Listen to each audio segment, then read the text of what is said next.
Estate ಉದ್ಯಮಿ ರಾಯ್ ಅವರ ಆತ್ಮಹತ್ಯೆ ಕೇಸ್ ತನಿಖೆ ಸಂಬಂಧಪಟ್ಟಂತೆ ವಿಶೇಷ ತಂಡವನ್ನು ರಚನೆ ಮಾಡಿದ್ದಾರೆ. ಇನ್ನಷ್ಟು ಈ ಕೇಸಿಗೆ ಸಂಬಂಧಪಟ್ಟಂತೆ ತನಿಖೆಯನ್ನು ನಡೆಸ್ತಾ ಇದ್ದಾರೆ ಪೊಲೀಸರು. ಏನೇನೆಲ್ಲ ಮಾಹಿತಿಗಳು ಹೊರಬೀಳುತ್ತೆ ಅನ್ನೋದನ್ನ ಕಾದು ನೋಡಬೇಕಾಗುತ್ತೆ. ರಿಯಲ್ ಎಸ್ಟೇಟ್ ಉದ್ಯಮಿ ಆತ್ಮಹತ್ಯೆ ಕೇಸ್ಗೆ ಸಂಬಂಧಪಟ್ಟಂತೆ ಈಗ ತನಿಖೆ ಚುರುಕುಗೊಳ್ತಾ ಇದೆ. ಆತ್ಮಹತ್ಯೆ ಕೇಸ್ ತನಿಖೆಗೆ ವಿಶೇಷ ತಂಡವನ್ನ ಈಗ ರಚನೆ ಮಾಡಿದ್ದಾರೆ. ಉದ್ಯಮಿ ನಿಗೂಢವಾದಂತಹ ಸಾವಿನ ಬಗ್ಗೆ ಪೊಲೀಸರು ಹೆಚ್ಚಿನ ತನಿಖೆ ನಿಗಾವನ್ನು ವಹಿಸಿದ್ದಾರೆ. ರಾಯ್ ಆತ್ಮಹತ್ಯೆ ಕೇಸ್ ಇದೀಗ ಉನ್ನತ ತನಿಖೆಯ ಪ್ರಕರಣವಾಗ್ತಾ ಇದೆ. ವಿಶೇಷ ತನಿಖಾ ತಂಡ ರಚಿಸಿದೆ ರಾಜ್ಯ ಸರ್ಕಾರ. ವಂಶಿ ಕೃಷ್ಣ ನೇತೃತ್ವದಲ್ಲಿ ವಿಶೇಷ ತಂಡವನ್ನ ರಚನೆ ಮಾಡಿದೆ. ಬೆಂಗಳೂರು ಜಂಟಿ ಪೊಲೀಸ್ ಆಯುಕ್ತ ವಂಶಿ ಕೃಷ್ಣ ಅವರ ನೇತೃತ್ವದಲ್ಲಿ ರಿಯಲ್ ಎಸ್ಟೇಟ್ ಉದ್ಯಮಿ ಆತ್ಮಹತ್ಯೆ ಕೇಸ್ ಪ್ರಕರಣಕ್ಕೆ ಸಂಬಂಧಪಟ್ಟಂತೆ ವಿಶೇಷ ತಂಡವನ್ನ ತನಿಖೆಯನ್ನ ಮಾಡೋದಕ್ಕೆ ವಿಶೇಷ ತಂಡವನ್ನ ರಚನೆ ಮಾಡಲಾಗಿದೆ. ರಾಯ್ ಅವರು ನಿಗೂಢವಾಗಿ ಆತ್ಮಹತ್ಯೆಯನ್ನ ಮಾಡಿಕೊಂಡಿದ್ದಾರೆ. ಅವರ ಡೈರಿ ಸಿಕ್ಕ ನಂತರ ಅದರಲ್ಲಿ ಗೊತ್ತಾಗಬಹುದಾ ಅಥವಾ ಯಾವ ಕಾರಣಕ್ಕೆ ಇವರು ಮಾಡಿಕೊಂಡ್ರು ಆತ್ಮಹತ್ಯೆ ಅನ್ನೋದು ಬಹುಮುಖ್ಯವಾಗಿ ಬೇಕಾಗಿರೋದು. ಆದ್ರೆ ಈಗ ಸದ್ಯಕ್ಕೆ ಈ ಕೇಸ್ಗೆ ಸಂಬಂಧಪಟ್ಟಂತೆ ವಂಶಿ ಕೃಷ್ಣ ನೇತೃತ್ವದಲ್ಲಿ ನಡೆಯಲಿದೆ ಹೆಚ್ಚಿನದಾಗಿ ತನಿಖೆ.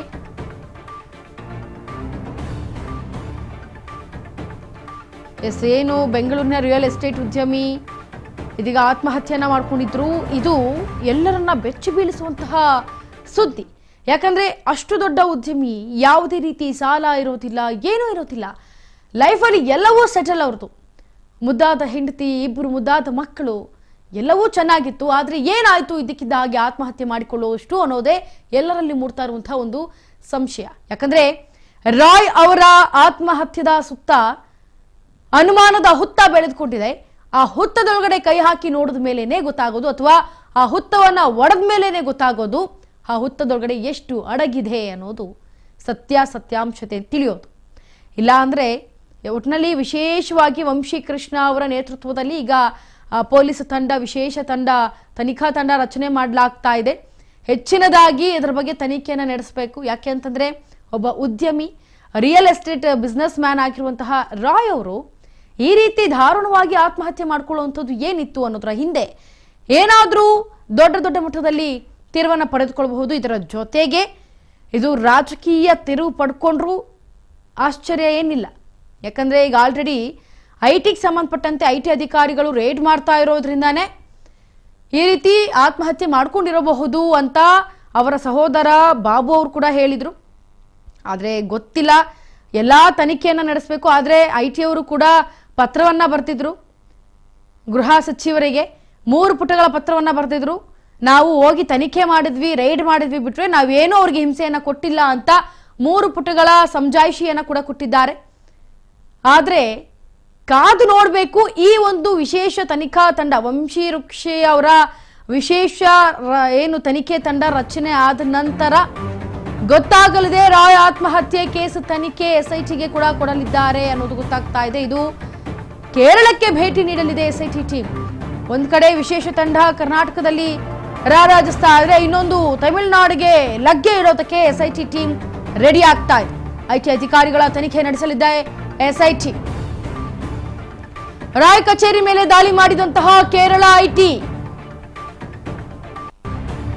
3 ದಿನಗಳ ಕಾಲ ಪರಿಶೀಲನೆ ನಡೆಸಿದ್ದ ಐಟಿ ಈಗ ಐಟಿಯನ್ನು ಕೂಡ ತನಿಖೆ ಮಾಡಬೇಕು. ಯಾಕೆ ಅಂದ್ರೆ ರಾಯ್ ಆತ್ಮಹತ್ಯೆ ಕೇಸ್ಗೆ ಸಂಬಂಧಪಟ್ಟಂತೆ ಈಗ ಸದ್ಯಕ್ಕೆ ಹೆಸರು ಕೇಳಿ ಬರ್ತಾ ಇರೋದು ಐಟಿ ಅವರು, ಅಂದ್ರೆ ಕೇರಳ ಐಟಿ ಅವರು ಭೇಟಿ ಕೊಟ್ಟು ಇಲ್ಲಿ ರೇಡ್ ಮಾಡಿದ್ರು ಅಂತ. ಸೊ ಈಗ ಐಟಿ ಕಿರುಕುಳದಿಂದಲೇ ಆತ್ಮಹತ್ಯೆ ಮಾಡಿಕೊಂಡಿದ್ದಾರೆ ಅನ್ನೋದು ಸದ್ಯದ ಮಾಹಿತಿ ಲಭ್ಯವಾಗಿ ಈಗ ತನಿಖೆ ನಡೀತಾ ಇರೋದು. ಹಾಗಾಗಿ ಈಗ ನಮ್ಮ ಕರ್ನಾಟಕದಲ್ಲಿ ಬಹುಮುಖ್ಯವಾಗಿ ಬೆಂಗಳೂರಿನಲ್ಲಿ ವಂಶಿ ಕೃಷ್ಣ ಅವರ ನೇತೃತ್ವದಲ್ಲಿ ವಿಶೇಷ ತಂಡ ರಚನೆಯಾಗಿ ಒಂದು ಕಡೆ ರಾಯ್ ಅವರ ಆತ್ಮಹತ್ಯೆ ಹೇಗಾಯ್ತು, ಯಾಕಾಯ್ತು ಅಂತ ತನಿಖೆಯನ್ನ ನಡೆಸ್ತಾ ಇದ್ರೆ, ಆಮೇಲೆ ಅವ್ರದ್ದು ಕಾನ್ಫಿಡೆಂಟ್ ಗ್ರೂಪ್ ಏನಿದೆ ಅದಕ್ಕೆ ಸಂಬಂಧಪಟ್ಟಂತೆ ಒಂದಷ್ಟು ನಡೀತಾ ಇದ್ರೆ ತನಿಖೆ. ಮತ್ತೊಂದು ಕಡೆ ಕೇರಳ ಐಟಿ ಇತ್ತು, ಅದು ದಾಳಿ ಮಾಡಿತ್ತು. ಇದರಿಂದಾನೇ ನೊಂದು ಆತ್ಮಹತ್ಯೆ ಮಾಡ್ಕೊಂಡಿದ್ದಾರೆ ಅನ್ನೋ ಸುದ್ದಿಗಳು ಹರಿದಾಡ್ತಾ ಇರೋದ್ರಿಂದ ಅದನ್ನ ತನಿಖೆ ಮಾಡಬೇಕು, ಅಂದ್ರೆ ಪ್ರತ್ಯಕ್ಷವಾಗಿ ಕಂಡರು ಪ್ರಮಾಣಿಸಿ ನೋಡಬೇಕು ಅಂತ ಈಗ ಐಟಿಯ ಮೊರೆ ಹೋಗ್ತಾ ಇದ್ದಾರೆ ಎಸ್ಐಟಿ ಟೀಮ್. ಸೊ ನಮ್ಮ ಕರ್ನಾಟಕದಿಂದ ಕೇರಳ ಕಡೆಗೆ ಪಯಣವನ್ನ ಸಾಗಿಸ್ತಾ ಇದೆ ಎಸ್ಐಟಿ ಟೀಮ್. 3 ದಿನಗಳ ಕಾಲ ಐಟಿಯನ್ನ ವಿಚಾರಣೆಗೆ ತೆಗೆದುಕೊಳ್ಳಲಿದೆ ಎಸ್ಐಟಿ ಟೀಮ್. ಇದ್ರ ಬಗ್ಗೆ ಮತ್ತಷ್ಟು ಕಂಪ್ಲೀಟ್ ಆಗಿ ಡೀಟೇಲ್ಸ್ ಅನ್ನ ಕೊಡೋದಕ್ಕೆ ನಮ್ಮ ಜೊತೆ ಲೈವ್ ನಲ್ಲಿ ಜಾಯ್ನ್ ಆಗ್ತಾ ಇದ್ದಾರೆ ನಮ್ಮ ಪ್ರತಿನಿಧಿ ಶಿವು.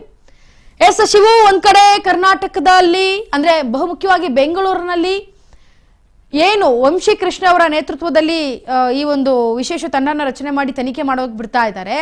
ಇನ್ನ ಕೇರಳ ಕಡೆ ಕೂಡ ಲಗ್ಗೆ ಇಡ್ತಾ ಇದೆ ಎಸ್ಐಟಿ. ಬಹುಮುಖ್ಯವಾಗಿ ಯಾವ ರೀತಿ ಎರಡನ್ನು ಬ್ಯಾಲೆನ್ಸ್ ಮಾಡಿಕೊಂಡು ಏನೇನೆಲ್ಲ ಮಾಹಿತಿ ಹೊರ ಬರಬಹುದು, ಹಾಗೆ ಇದೇನಾದ್ರು ರಾಜಕೀಯ ತಿರುವನ್ನು ಪಡೆದುಕೊಳ್ಳುತ್ತಾ ಈ ಪ್ರಕರಣ ಅಂತ?